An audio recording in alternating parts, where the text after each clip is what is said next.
Welcome to another deep dive, you curious mind. Today, we're going to explore a really fascinating connection. How our thinking isn't just in our heads, but deeply linked with our body and the world around us. It's called embodied cognition. Exactly. And what we're specifically digging into is how this whole idea impacts how we learn best. That's right. Our mission today is, well, to understand how making movements could be simple hand gestures, even and watching others move can actually make learning, you know, more effective, more sticky. Okay. And our guide for this is a great review article, pretty recent too. It's called Research Avenues Supporting Embodied Cognition in Learning and Instruction. Came out in an Educational Psychology Review, January 2024. Gotcha. So it pulls together a lot of research. Oh yeah, it gives us a fantastic overview explaining why these benefits happen. Okay, so this isn't just some like abstract theory we're kicking around. Not at all. This has real implications for, well, for all of us, right? Trying to learn something new, understand a tricky subject. Or just remember things better. Yeah. And this review, it lays out 6 key ways research is showing this mind-body learning connection works. 6. Yeah. So 3 are about making movements ourselves. That's physical activity, something called generative learning, and offloaded cognition. Okay, making movements. Then there are 2 about observing movements. This idea of a specialized processor in the brain and signaling. Specialized process. Interesting. And finally, one that ties into both making and observing, social cognition. Right. And you said it pulls together different strands of research. Exactly. Which gives us this broader, maybe even surprising picture of how our bodies and minds are really, partners in learning. All right, sounds good. Let's jump into that first big area then, learning by making movements ourselves. And the first path the review looks at is, well, physical activity. Yeah.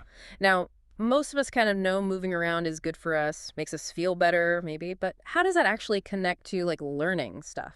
Well, the research suggests that even, pretty light physical activity can genuinely give our cognitive processing a bit of a boost. Uh-huh. And it's not just feeling generally better after some exercise. Studies have shown, for instance, that activity can indirectly help learning by improving our visuospatial processing. Visuospatial. Yeah. So, like, understanding things in space, how they relate. Exactly. Your ability to mentally rotate objects, understand diagrams, that sort of thing. So, like, those studies they mentioned, I think one had adults run on a treadmill. Right. And afterwards, they did better on a spatial task than people who just read beforehand. Even though the running wasn't, directly about the puzzle. Precisely. It's like the movement primes the brain. Uh-huh. And another one found undergrads walking on a treadmill did better on a visual working memory task compared to just sitting. So it's almost like warming up specific cognitive muscles before you use them. That's a great way to put it, yeah. And the benefits aren't just indirect like that. There's also evidence for more direct effects on, actual learning outcomes. The review points to research with preschoolers, showing they learn things like language, geography, science concepts better when physical activity was actually part of the lesson. That really goes against the old sit still and listen model, doesn't it? It really does. But the review is careful to point out that it's not just any movement. There are these influencing features, right? Right, like how relevant the movement is. That seems important. Hugely important. Think about it. Walking between planet models to understand distances in the solar system, that's probably going to help more than just, pacing randomly while memorizing facts. Makes sense. Or using your hands to show a wide spread when learning about statistics. That seems to stick better than just, say, tapping your fingers. So the movement needs to connect meaningfully to the idea. Exactly. Studies with undergrads learning stats and others explaining math problems, they both found that relevant hand gestures made a real difference compared to irrelevant ones, or none at all. Even just meaningful movements versus meaningless ones helped when explaining math. So that mind-body link needs to be purposeful. And wasn't there something about when you move, too? The timing? Absolutely. Timing matters. Research suggests movements that happen close in time to the actual learning. They tend to have a stronger impact. Okay. There was one study with adults learning a motor skill, the boost from aerobic exercise.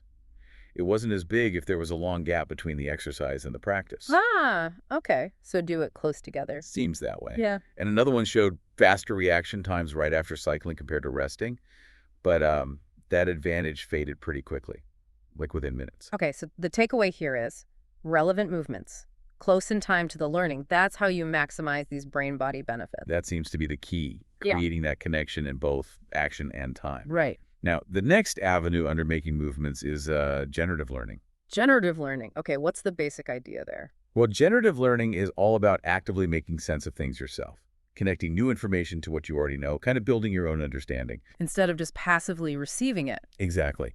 And the review suggests that enacting things, gesturing, manipulating objects is a really powerful way to do that, to make those personal connections. Because when you physically do something with the information, you process it more deeply. That's the idea. Yeah. It forces you to engage more actively, make it your own somehow. Think about explaining something complex with your hands. You're translating the abstract into something concrete. Right. And they mention research backing this up. Like, wasn't there one about learning the heart? Yes, adults learned about the human heart better when they could point and trace connections on diagrams and text. That physical interaction seemed to help cement the understanding. A very direct kind of physical cognitive link. It is. And it's not just gestures. Another study found adults who actually touched and handled, animal husbandry tools remembered them better later than those who only looked at pictures. So that physical contact makes a difference. Seems so. There's just something about that interaction. This makes me think of that ISAP framework they mention: interactive, constructive, active, passive. Right. It sounds like this enacting fits squarely in the more active and especially the constructive levels. You're doing something with the info. Absolutely. It's a spectrum of engagement, right? Looking is passive. Yeah. Answering questions, maybe that's active. Discussing is interactive. But creating something, like physically moving those angle lines on a screen, Yeah. that's constructive. And often the most powerful for learning. Often, yes. And that study with primary kids learning angles, it showed exactly that. The kids who could drag the angles around themselves learned better than the ones who just watched the teacher do it. So hands-on really helps. What about those influencing features for this one? What makes generative movement even better? Well, personalization and creativity seem key. Making it your own. Yeah. When you can put your own spin on the movement, it becomes more meaningful. Like that study with the 7th graders and pendulums. Oh, yeah, the drawing one. Right. The kids who got to freely draw how they thought pendulums worked learned better than those who just copied a drawing or didn't draw at all. That personal creation act seems really important. Like investing more of yourself in it. Exactly. Yeah. And they made a comparison to highlighting text, too. Your own highlighting choices usually work better for you than reading something someone else highlighted. Huh. Interesting connection. And emotion played a role too, didn't it? It did. Affect, or emotion, is another influencing feature. Studies have linked gesturing with, higher intrinsic motivation when learning astronomy or math. So the physical engagement makes it more enjoyable or engaging. Something like that. Maybe more inherently interesting. And they even brought up the IKEA effect. Ah, right. You value the bookcase more if you built it yourself, even if it's a bit wobbly. Exactly. That feeling of accomplishment, of personal connection through making something physical, that seems to tie right into this generative learning idea. So personal, creative, maybe emotionally positive movements, especially using those finer motor skills that boost generative learning. Okay. Third avenue under making movements. Offloaded cognition. Sounds a bit like sci-fi. Maybe a little.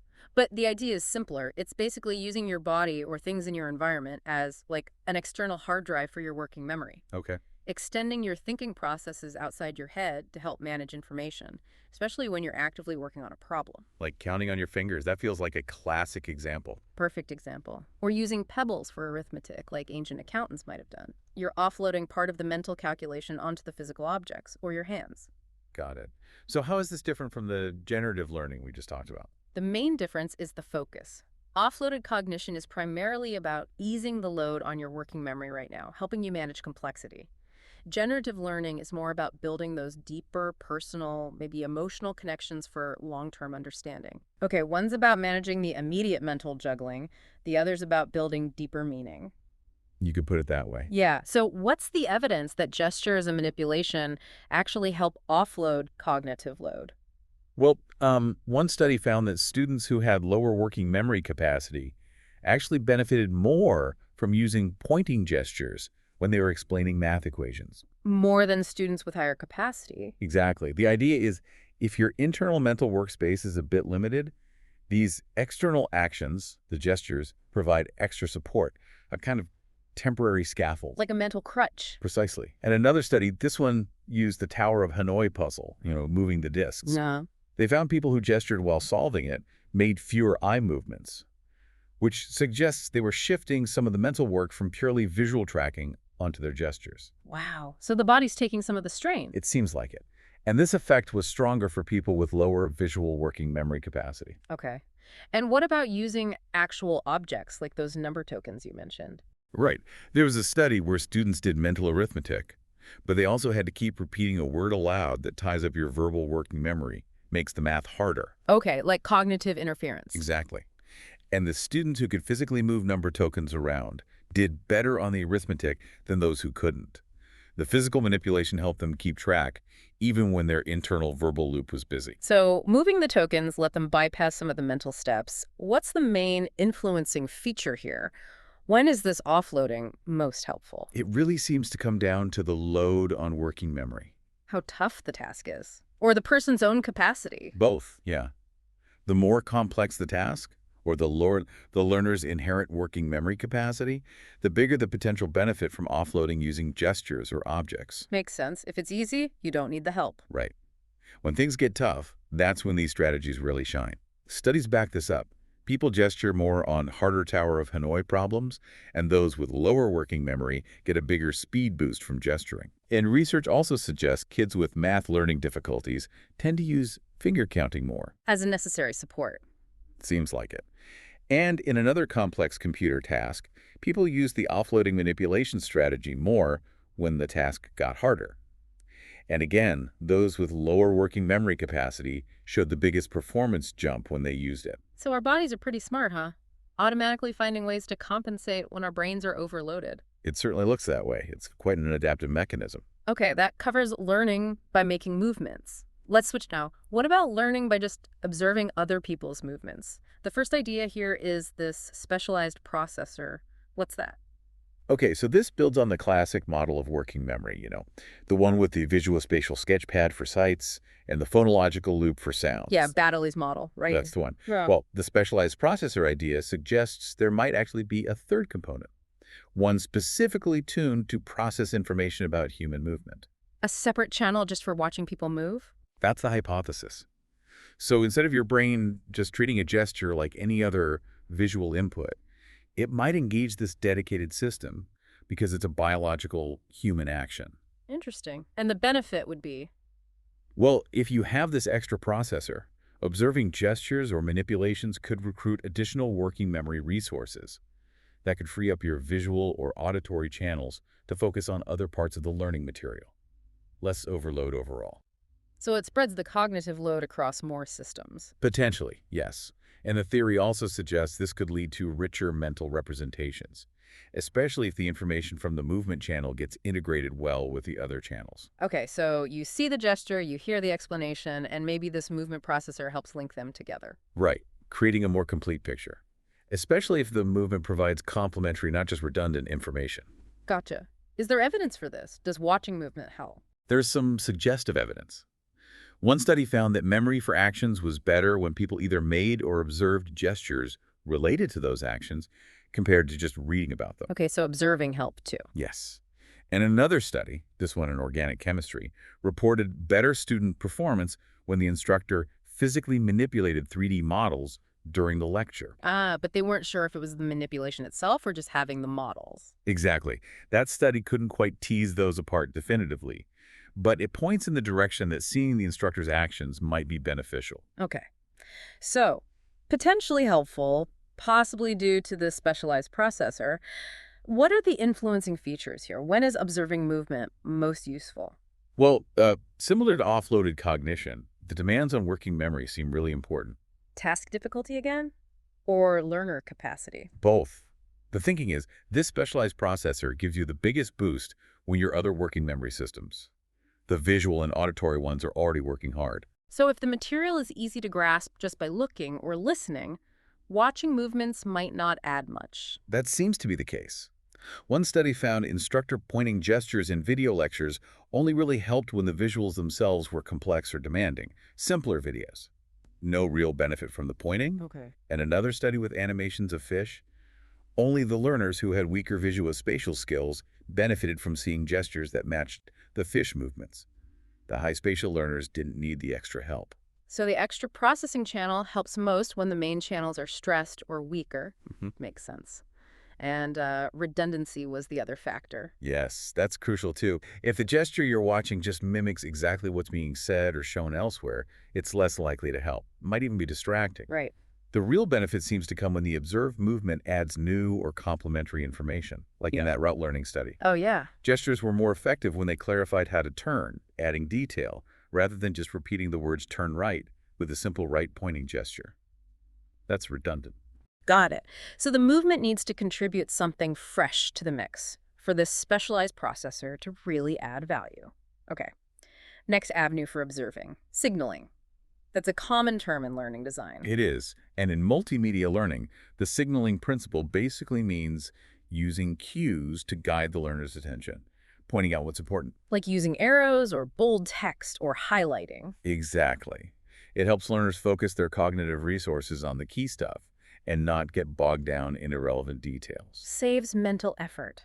So how do human movements fit in as signals? When the signals come from the human body, a pointing finger, an emphatic hand wave, we call it embodied signaling. And there's growing evidence that these embodied signals can be particularly powerful, maybe more so than static arrows or highlights. Because we're naturally drawn to human action. That seems to be part of it. A human hand pointing just feels more direct, more socially engaging, perhaps. And we know signaling in general works, right? Oh, yeah. Meta-analyses confirm it consistently improves learning. And for embodied signaling specifically, think about those pedagogical agents, the on-screen characters in tutorials. Studies show agents that point or gesture are often more effective than static ones.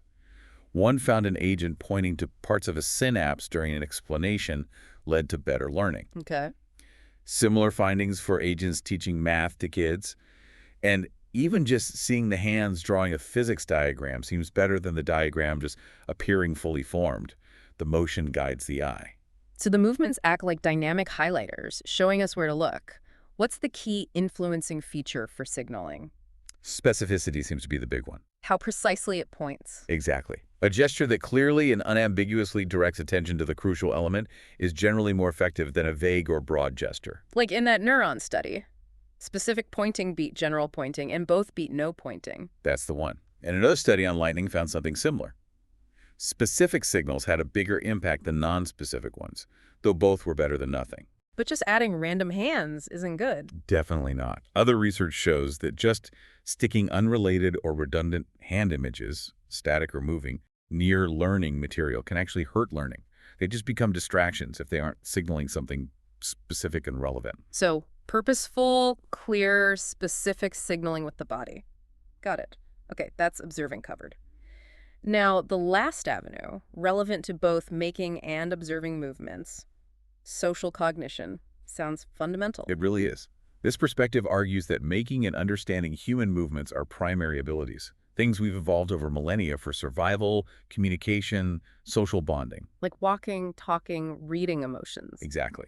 Compared to secondary abilities like reading or algebra, which are relatively recent cultural inventions and require more deliberate instruction. So our brains are just fundamentally wired to process human movement because it's been so critical to our social existence. That's the core idea. Understanding gestures, predicting actions, coordinating movements that's deep in our evolutionary history.